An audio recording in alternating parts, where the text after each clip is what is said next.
This is Hooke Court in Dorset, and we reckon that most of what you can see here dates to the English Civil War in the mid-1600s. But there are clues that there was once something much older and grander here.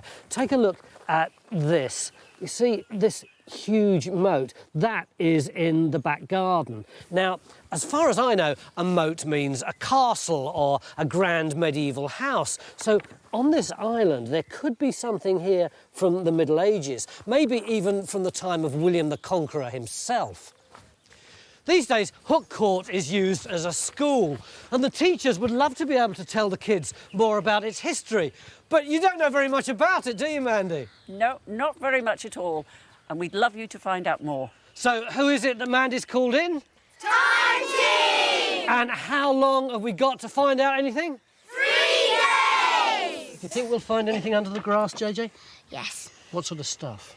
Brick walls and doors. Yeah, we always find brick walls, but not doors so often, do we? Keep your fingers crossed.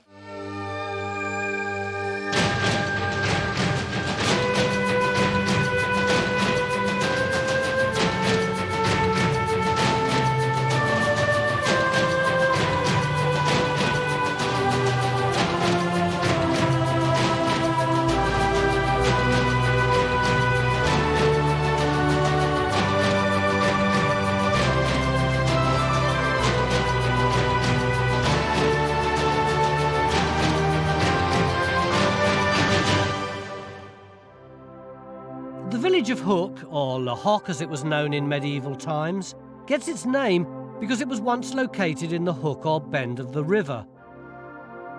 Hooke Court School, situated on a ridge of high ground, would always have been a prime spot for occupation. What's really neat about this place is that anything medieval is going to be inside the moat, which means we can limit our dig to this lawn area here. Already we've got Geophys looking for any potential buildings under the lawn. We've got Henry and Stuart over there. They're trying to work out the full sweep of the moat. And on the other side of this place, there's Jonathan looking for evidence in the fabric of the building itself. And we've got Sam, historian, trawling through the records. What do we know so far? We've got a lot of names, some of which go back to late Anglo-Saxon times via the Domesday Book. Wow, that far. But how it relates to this site remains to be seen. We've got lots of bits of information, you see, of different dates, but it doesn't sort of hang together. I mean, for example, it looks as if the whole place is burnt down in the Civil War. It is quite hard to talk to him properly when all this is going on. What's all this about? I've broken up a limb, I'm afraid. I did one of my plummets off a wall. I think it's probably another excuse to prevent you having to do any digging. Jonathan, is all this from the Civil War? Well, the thing is, I think it's a good deal older. Now, the central problem is the Victorians are too good at neatening things up, OK? Here's a photograph of it. Take the porch out of the equation. Yeah. The Victorians added a porch and this extension. But the big news is that Jonathan reckons this house wasn't built after the Civil War.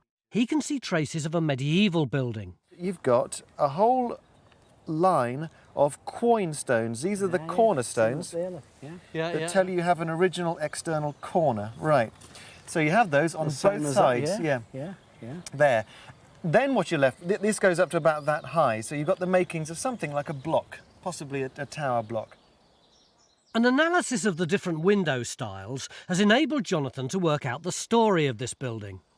I would guess that this whole area is a 15th century block, to which was added a Tudor block there, a bit of refenestration going on, and then there's the 17th century upper story. This is the Civil War. This is a Civil War thing, which neatens up the whole thing. But these tiny medieval windows are the best clues because they tell us about the function of the original building. These are lighting small chambers off bedrooms. These are guardrobe chambers. So it's smart lodgings. Yeah. Jonathan reckons this was part of a medieval manor house, and he's got Victor to sketch what it might have looked like in the 15th century. So which would be the bit that we can currently see? We're standing about here looking at the remains of this. But beyond that tower, well, there are a whole array of standard features in a medieval house. We've got, for example, the gatehouse there, and that leads you through to a great hall. But, you know, the gatehouse might have been on another side. The hall could have been elsewhere.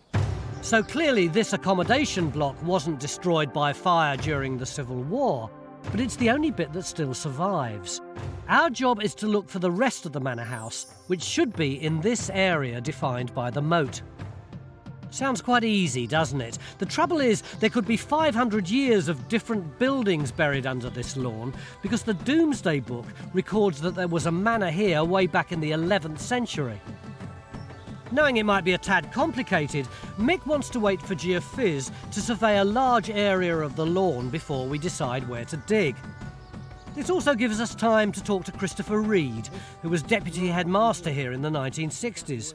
He's brought some photos to show us of a now demolished north wing. So over here, this is where we were all looking at the front of the building this morning? Yes, yes. So what's this building here? This is the building that was demolished. Crucially, these photos show that the old north wing was originally part of the medieval manor house. Jonathan, what are these things here? Well, it's beautiful tall windows. I mean, for the point of the arch, I wouldn't be surprised if that's a 15th century one. But is that the only one, Chris, in the facade? No, I think there are others along the wall between these buttresses, as you can see evidence of buttresses. Well, here it is. Look, it's been opened up. So is that what you did to have a look? Oh, I didn't do it, it just fell. That's what they all say, isn't it? So what happened to all the stuff that they knocked down? Oh, carted away, carted away. Chris has always thought this building must have been the Great Hall, but Jonathan's not so sure. Some way above these arches, and you'd expect a hall just to be a single-storey building, but this looks like it's 2 floors.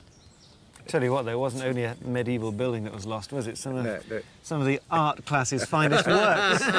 Yes. I'll tell you who I know drew that. It's this bloke here. Although this block of modern classrooms has been built on the site of the old north wing, it looks like it doesn't occupy the entire footprint of the old building. So we're going to open up a couple of trenches here to see if any foundations still survive that can tell us a bit more about the medieval building that once stood here. But right now, the real excitement is in here. John, is this stuff as good as we thought it would be? Yeah, absolutely fantastic. Look, this is the resistance. You can see clearly the moat there, the building. So high resistance is in black. So look at these wall lines. It looks like we've got a whole range coming across on that line. And then whether these are walls within the courtyard or not, we don't know Could be yet. gardens, I suppose, couldn't they? But look at the GPR, the radar. This is absolutely fantastic. This is at the top and going more deeply into the ground. Again, the walls showing so clearly. So what's that? That's only 12 centimetres down there. We're doing it in spits, sort of 10 centimetres in size. What's this big blob then? Whether that's a large fireplace within the 2 walls. Yeah. What's the distance between the two side walls? How wide is that range? Well, that's 20 metres. We're talking 15, 16 metres. That's a big building. Well, as Phil will tell you, there's only one true way to find out what's buried under here, and that's by digging. So, taking care not to ruin the school lawn, another trench goes in to reveal the hidden history of Hooke Court. The legend is that there was a fire here in the Civil War, and clearly the kids are hoping we can find out more about it. Others, though, are just as excited to see so much surviving in the ground. Oh, there's so many. On a right angle. So many walls. And it's only a matter of seconds before Phil turns up the first find. Yeah, maybe 16, 17. There's the roof. Nice nail hole in there, look. And you're getting this, which is 16th, 17th, bit of bone as well. 16, 17. Something like that, yeah. That'd be a good candidate for when it's, you know, being heavily destroyed. Yeah. There's no later stuff either. So well, that's good. That's good. Let's carry on, Ian, please. This is our house burning in the English Civil War, but this isn't Victor's work. This is Bridget, aged 7, and this one is Tom, aged 6. Do we have very many more details other than the fact that it just went up in loads of flames? We know there was a fire. The whole building might not have been destroyed, but there was certainly enough rubble to make it worthwhile paying a mason, and we have the account, this is the priceless information we've got, paying a mason 5 shillings to retrieve 1,500 weight of lead from the ruin. Who owned the place? At that time, it had been just sequestered by Parliament from John Powlett, the 5th Marquess of Winchester. This is the guy who owned Basing House by Basingstoke, which we dug, what, 4 or 5 years ago? Exactly, yes, a very interesting guy, a great siege, dramatic moment in history, and John Powlett was a very senior royalist figure and a focus for resistance to Parliament. So was it burnt down to punish him, or was it already a barracks or something like that? It would not be in their interest to burn it to punish him because it was a profit that they'd acquired, sequestered it, but it may have been burnt while the war was still going on to deny its use to other royalist forces.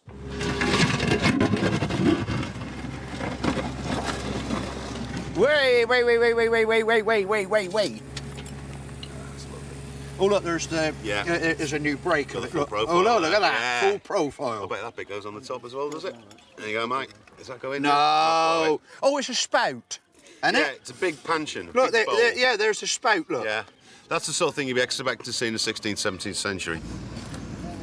Away from the excitement of the trenches, Henry's got the job of finding the complete circuit of the moat.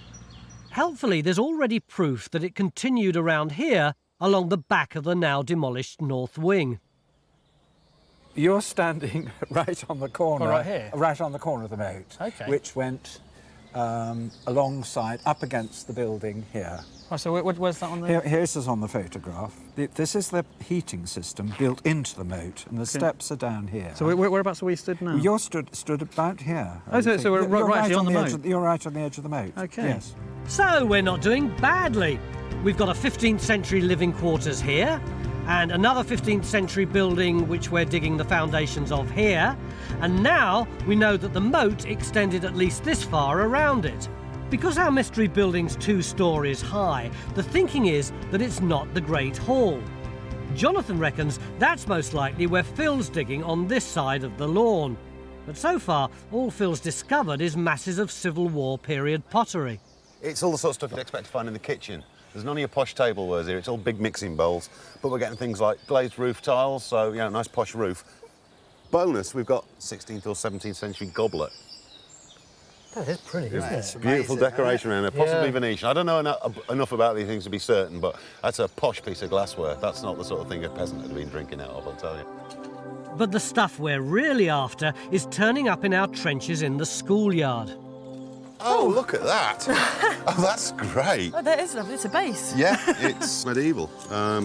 It's this flinty stuff. The key to the early pottery around here seems to be flint and lots of it. Right. And this has got flint and lots of it. Right, what do we have to do now? Right, just... It's the first medieval pottery we've found, the first evidence of life here before the 15th century. And graphics have come up with a neat way to show the kids what it looked like. And then, I suppose, that it? expression's good, isn't Yeah, it? Like no, feel the weight. Feel the weight, Esmeralda, that's it. Feel, it's really heavy. Yeah. Is it out of the way, Neil? Oh, feel that weight in your muscles. Don't drop it. Oh, what is it that they're carrying that is so agonisingly heavy? It's lunch. It's a 12th, 13th century cooking pot. It's based on a bit we found outside. Probably got sort of thing that would have been put on the fire. Even had bits of soot on the outside of it. Yeah. 1, 2, 3, go! Whoops. Out on the lawn, Matt's now opened up a second trench with some promising early results. I've got your wall, Jonathan. Good man, that's very definite, isn't it? Yep, quite a nice, or a very strong edge across there. It's pretty sturdy. Tell you what I was looking for, Matt. Along there is the corner of that 15th century block. Yeah. Now, we don't know how far it extended this way. I was hoping that some way, that you'd find some way of picking up the footings as they run down here. We have got the start of a cut going across there, but I mean, it might be a robbed out wall or something like that. So there's something there. Well, it might be, but you've got a wall, but it's the wrong one. It's the right one, it's just in the wrong place. Matt's wall is also very different to the one Phil's now unearthed in his trench. They're obviously not the same building. We're going to have to extend both trenches to see more of them. But what's clear to me now is that detecting the buried walls with geophys is one thing, but sorting out one phase of building from another is going to be a massive challenge over the next couple of days. But it hasn't been a bad start, and I want to use a bit of graphics magic to show Mandy what we have sorted out. Here is the house as it is now, and if you do away with the 19th century extension over there, and in addition to that, another 19th century thing, if we get rid of this porchway just there, it's gone, and then there's this 17th century top bit, just lose all of that. And then we've got two 16th century things here and here. Off they go. And then, apart from fiddling around with a few of these windows, what we've got left is the part of the building which is here now, which was here in the 15th century. That's fantastic. Not bad for one day, is it? No, not at all. It's amazing. Mind you, that's only one bit of the house. Let's hope we find more of it over there tomorrow. Join a thriving worldwide community of Time Team fans on Patreon. Our new target is to reach 15,000 worldwide supporters on Patreon by the end of 2025. This will enable us to continue expanding the Time Team world, with more digs and greater access than ever before.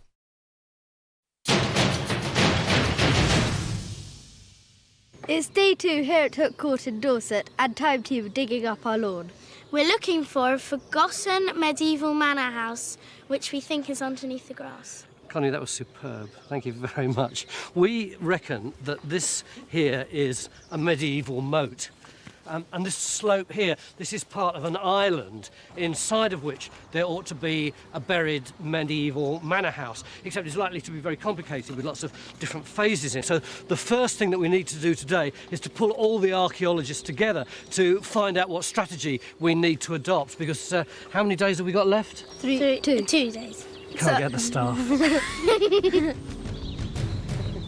Yesterday, we opened up 2 trenches to look at walls that we thought might be part of one massive building, the Great Hall. But it soon became clear that this wall in Phil's trench is very different to the one Matt's unearthed here. Matt's wall there is 4 feet wide. That's a socking great piece of kit, and that held up a big chunky roof. Thing is, we don't know what that building was. That's the point. Well, we've got some clues, haven't we? Look at the size of these roof slates.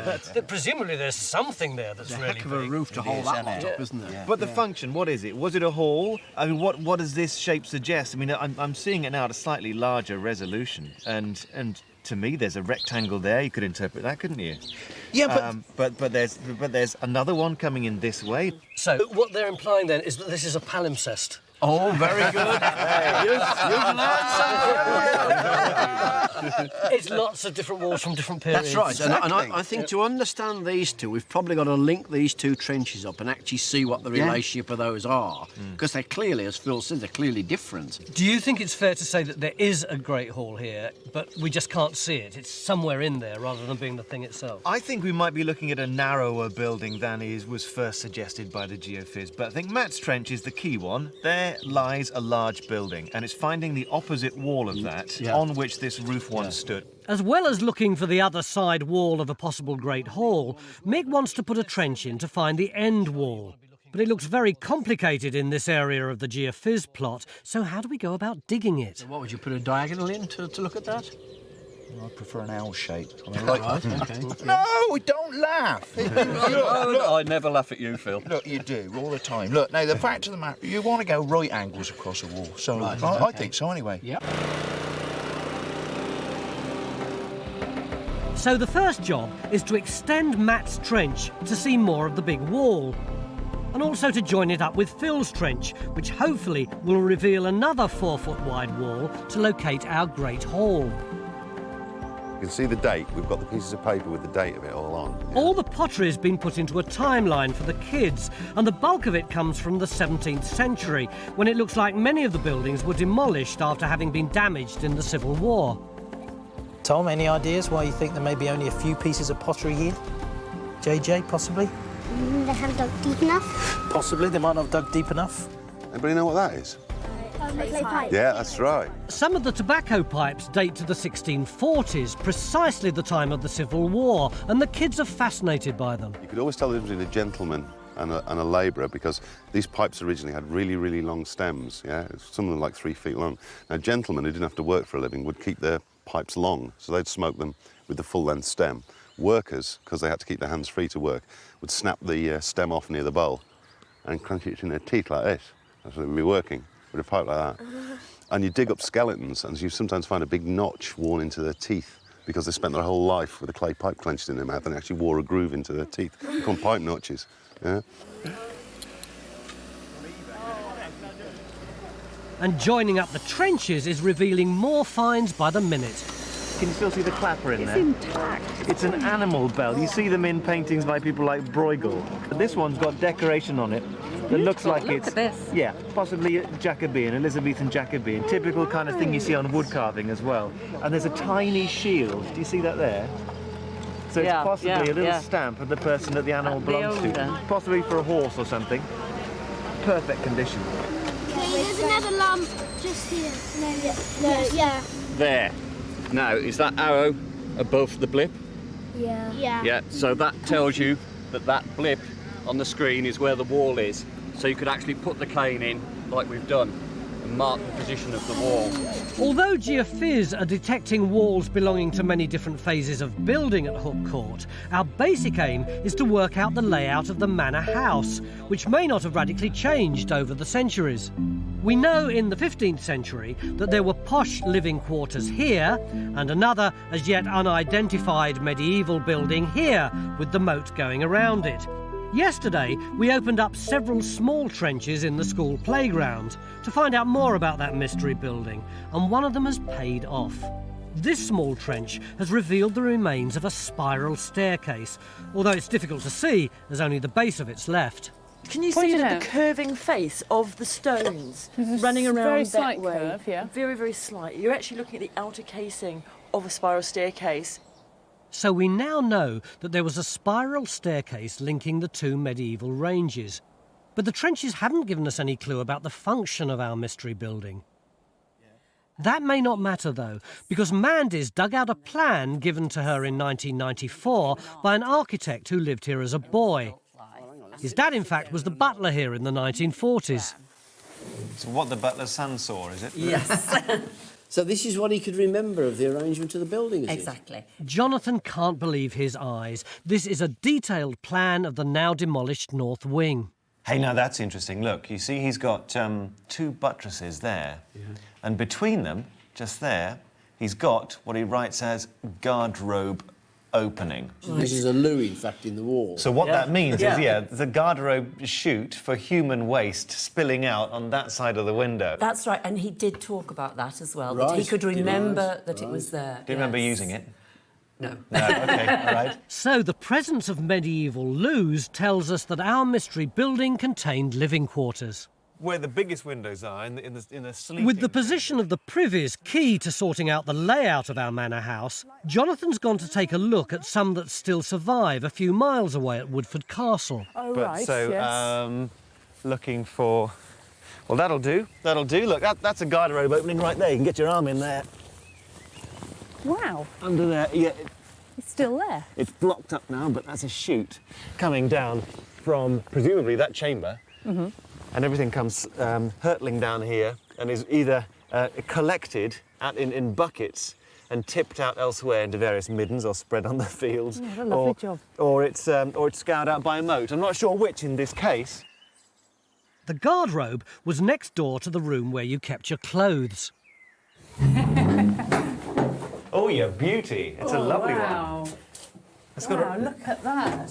It's got a restored seat. Hang on, I need to... There we are. Oh, my goodness. Little practical demonstration. How amazing. And you've got a lovely little light for reading, perhaps, or... Put your hand over here.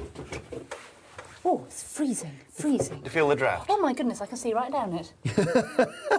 Wow. But I mean, it's almost still usable. But think about how this would work, though, if you're storing your clothes in the room next door, which is why you need a big space just for washing your hands, you know, and you had And the draft comes straight up. The ammonia comes up. It's, Yeah. it's going to be through your clothes, isn't it? And it's going to keep those moths at bay. So it makes a lot of sense, actually. Yeah. And you get a splendid view as well. You could stay here for hours. That's lovely. My turn. Remember to put the seat down. Yeah, you're right. Oh, gosh, it's drafty. It's terribly drafty. Back at Hooke Court, our historian Sam's trying to piece together the history of the owners of this manor house. He reckons it was Sir Humphrey Stafford who built the posh living quarters after his marriage in 1406. And with the help of this graphic featuring one of the teachers, the kids are reminded of how different life was back then. They're especially interested in Sir Humphrey's grandson, who was executed for not committing his troops during the War of the Roses in 1461. He was actually beheaded, had his head chopped off at Bridgewater, presumably while trying to get back to his safe enclave down here in Dorset. But it was not So there to must be a head somewhere, mustn't there? Meanwhile, out on the lawn, our joined-up trenches have turned up more walls, but have so far failed to find the Great Hall. We've got at least 3 separate phases. We've got the first one here, which is this stone bit there, and then across here, and another bit here. It's like a sort of little compressed H shape.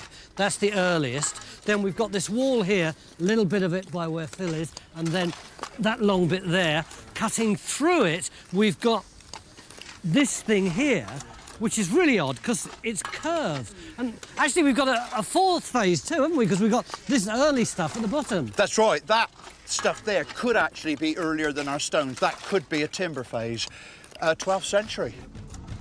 And it's all covered in material from the 17th century, when it's clear these buildings were demolished. Bridges Trench, in fact, may be turning up the first evidence of the Civil War fire. But what we're really after is finds like this. This is a very posh medieval floor tile. Now, I Can I hold it? Yeah, of course.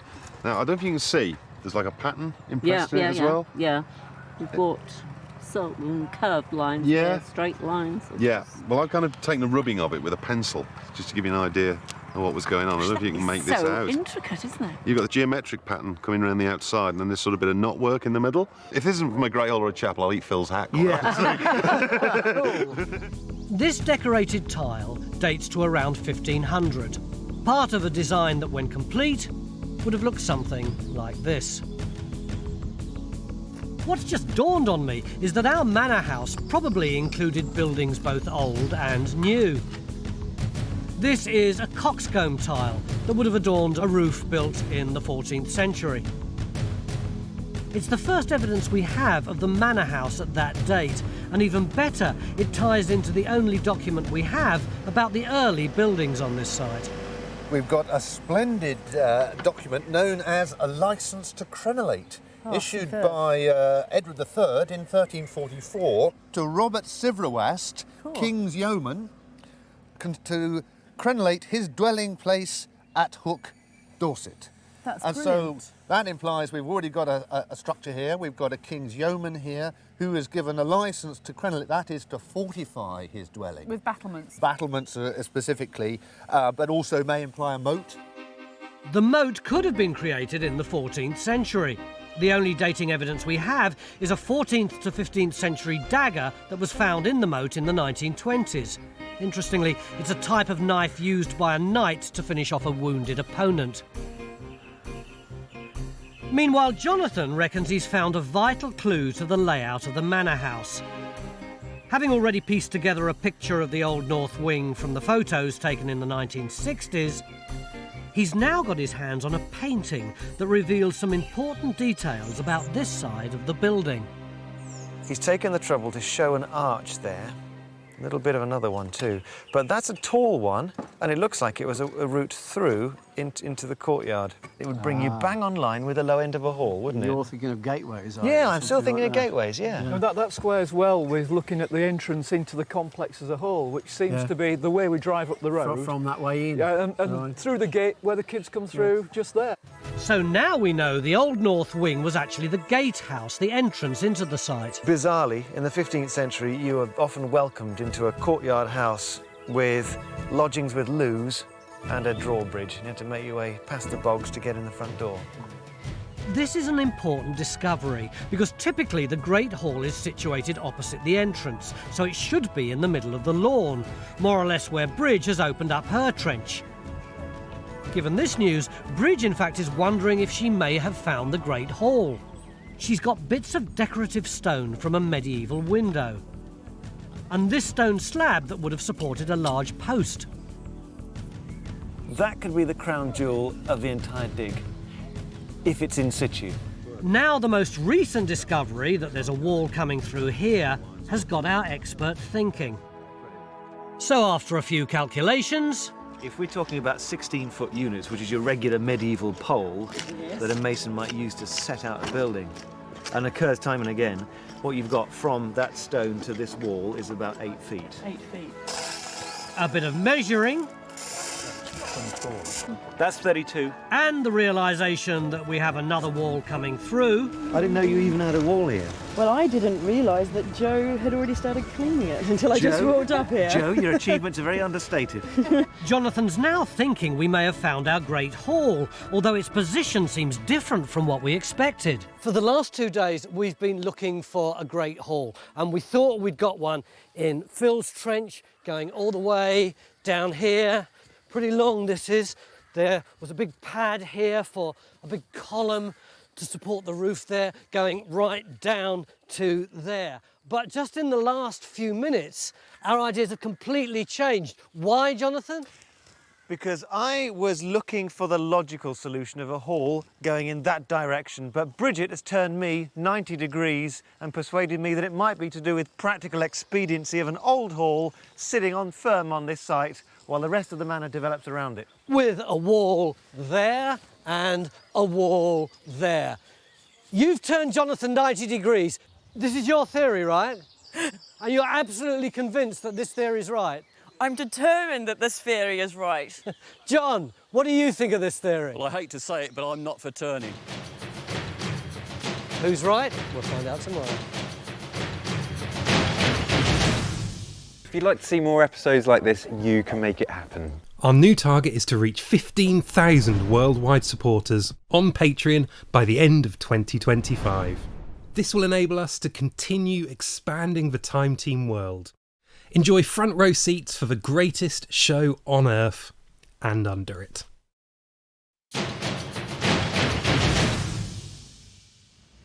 Beginning of day 3 here at Hooke Court School, where we're looking for a medieval manor house, and the kids have been keeping diaries about the dig. This is from day 2, Seema wrote this. Today it was really cool because the 6 of us went to wash the pottery. We also saw a cow's jaw, which was interesting and disgusting at the same time. And this one from Connie. They filmed me saying they hope to find a forgotten medieval manor house. I found it quite hard because there was a big fluffy thing in my face. That's your fault, Steve. But the big news for us on day 2 was that right at the end of the day, we thought we'd found one of the major buildings stretching from here right over to here, except that Geophys disagreed. John, everyone was so excited and you brought their dreams crashing to the ground. What was the matter? Well, it's just the interpretation of the Great Hall being here. I think it's where Phil is, where all the action is. That's where all my strong signals are. I do have things coming out here on the geophysics. They are clear, but not as good as over there.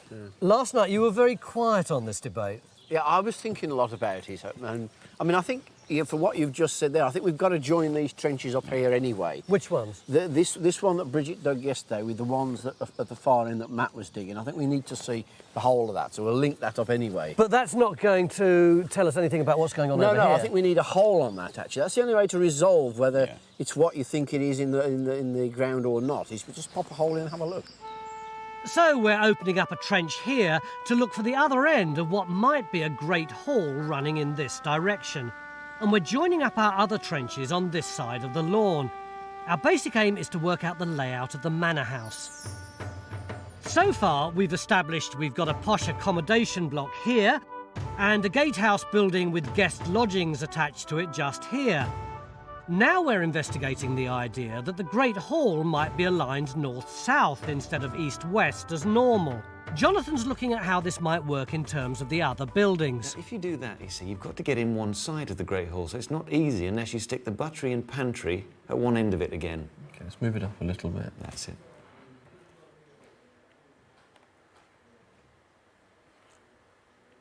Right, now you need the kitchen to be fairly close by to service the Great Hall, so where's that going to be? Well, Phil's site came up with the pottery, so if you stick the kitchen over there... So more in that corner? Yeah.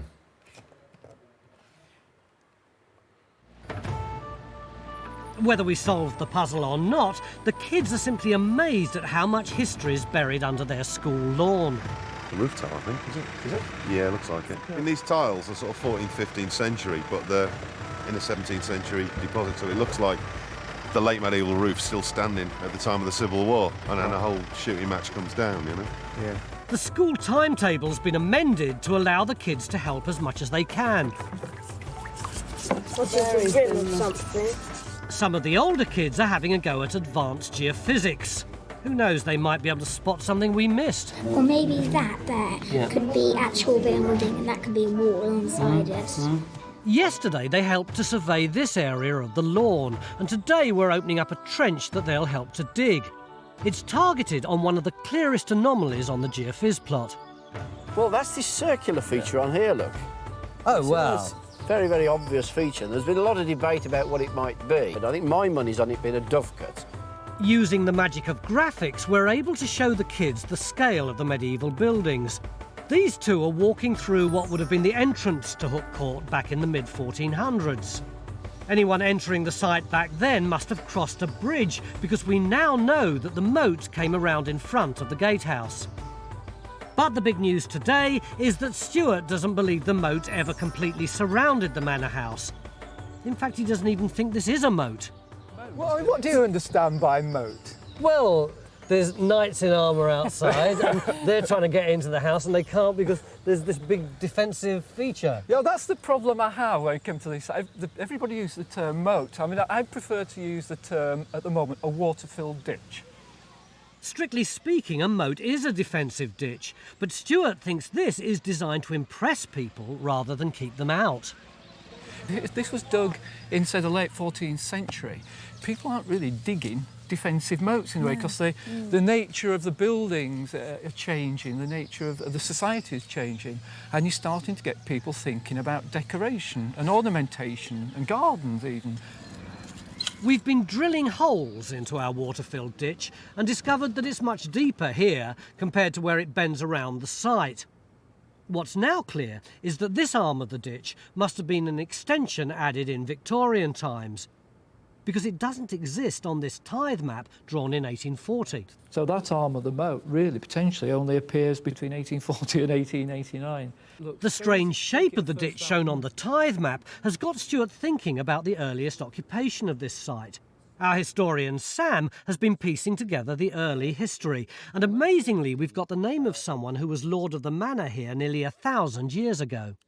Alfric, who we know from other references in the Great Survey, was a king's thane. That is, a warrior who holds special allegiance, personal allegiance to the king. Indeed, this estate would have been given to Alfric by King Edward the Confessor himself. But what's particularly interesting about him is that he is still a king's thane in 1086 at the time of the survey. In other words, his allegiance switches from Edward the Confessor to the new Norman King William. It's rather unusual, isn't it, letting an Anglo-Saxon stay on? Well, you might think it, the way some people go on about the Norman conquest, but there was a lot more continuity, I think, when we actually look at some individual test cases, and is often assumed the case. So we've got some high politics going on here too. We have in the background. Is the implication there, then, that Alfric would have actually lived here? There's a possibility of a Saxon residence here? That is a very reasonable inference to make, not least because we've got so many good analogies for what are called thanely residences, which are often the basis to later Norman strongholds.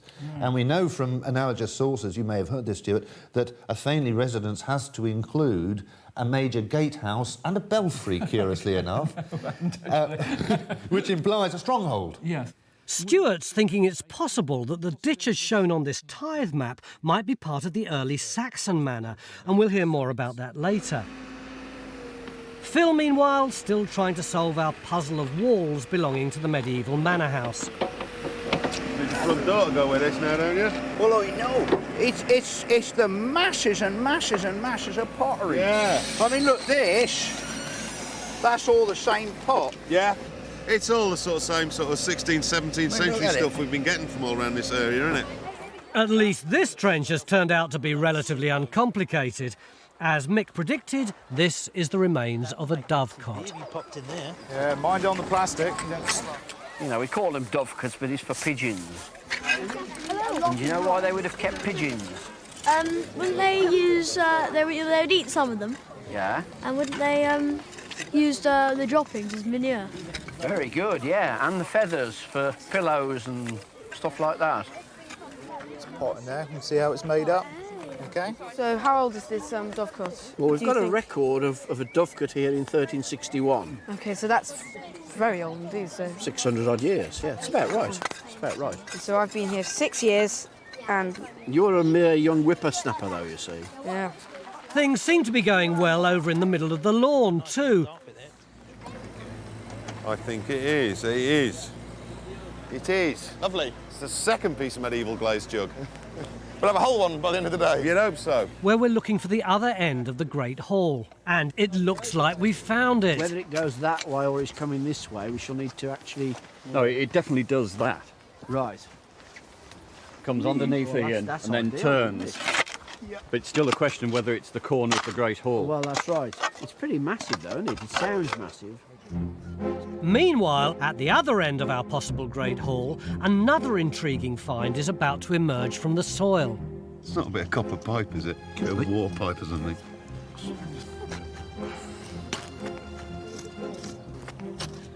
Ooh, ooh. Yep. It's a tap. It's a tap. Look at that. This is actually a very rare find. Mick reckons it could be as early as 15th century. I think this is the best find we've had on the site, don't you? It's the best find we've had for years, that is. You really think it's that important? Yeah, I think it's very important, yeah. We're so used to them, we forget that until the 19th century, they're very, very rare. Yeah. You know? Yeah. This tap is likely to have been used with a cistern like this. It means there was running water here, and our manor house is even posher than we thought. But now it's late afternoon and time to start wrapping up some of our trenches. As you're taking the eggs and the young birds out into a sack or a bag or something, you just push yourself round on this central post. All right, so you can rotate You can go right the way around the middle, you see. The essential finds here were these pigeon bones. And we can now show the kids what the dovecote looked like. In position on the lawn and inside it. We reckon it could have held 1,000 birds. But I thought I'd try and give you a different perspective on the place, and that's... Stuart's ready to tell Mandy how important this site was way back in Saxon times. But first, he's got to break the news about the moat. It wasn't always like that. On the tide map of 1840, the moat came all the way down like that. I don't know if you like that idea or not, but it's much more interesting. If we move out from here and look at it in the wider landscape, this is footage that we shot from the helicopter yesterday, and the moat, as it were, is in this area here.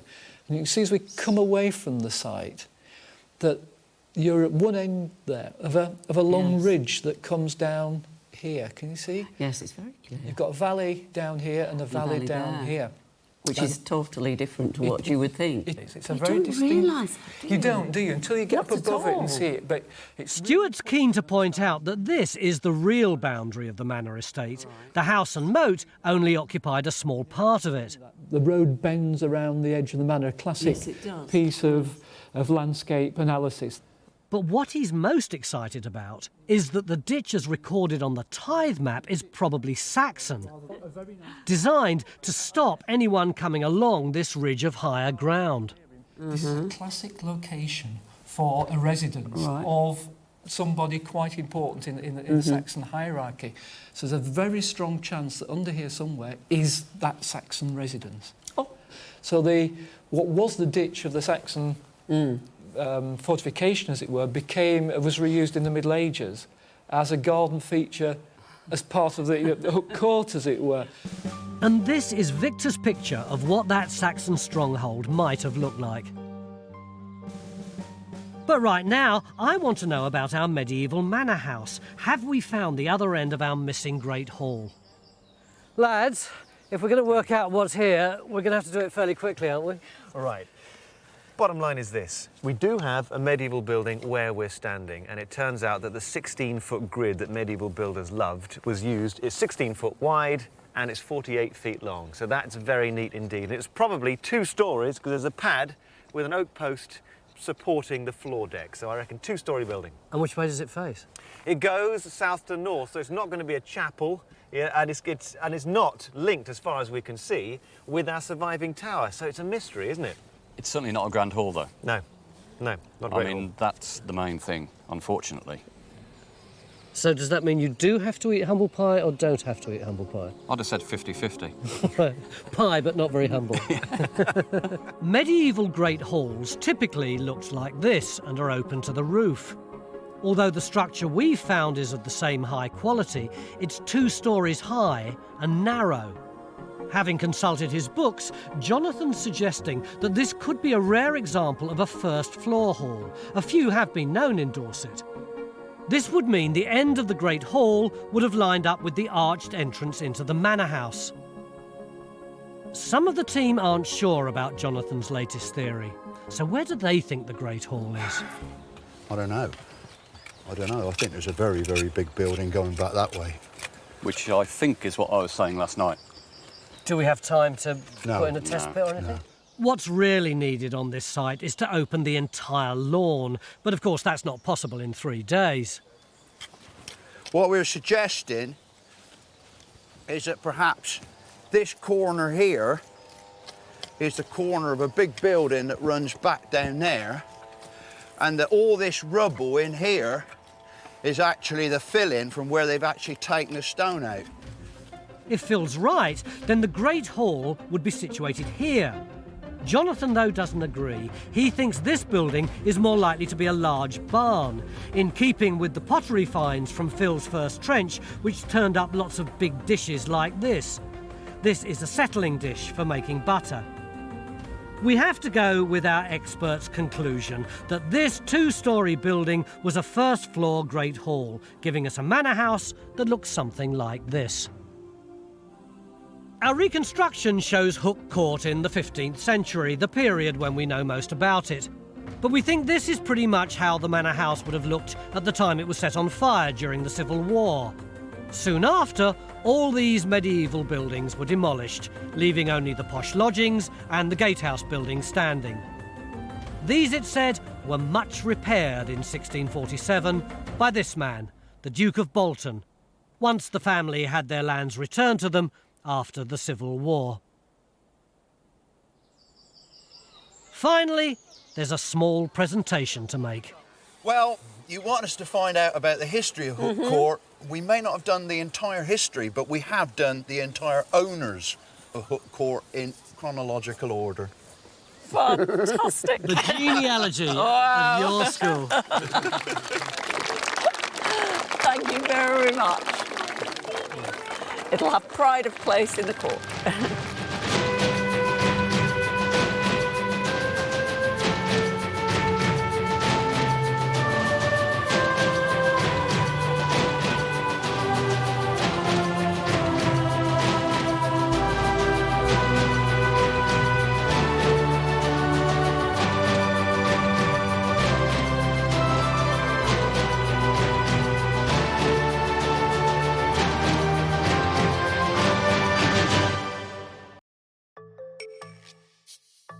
Join Time Team on Patreon to access exclusive 3D models, masterclasses, and behind-the-scenes insights.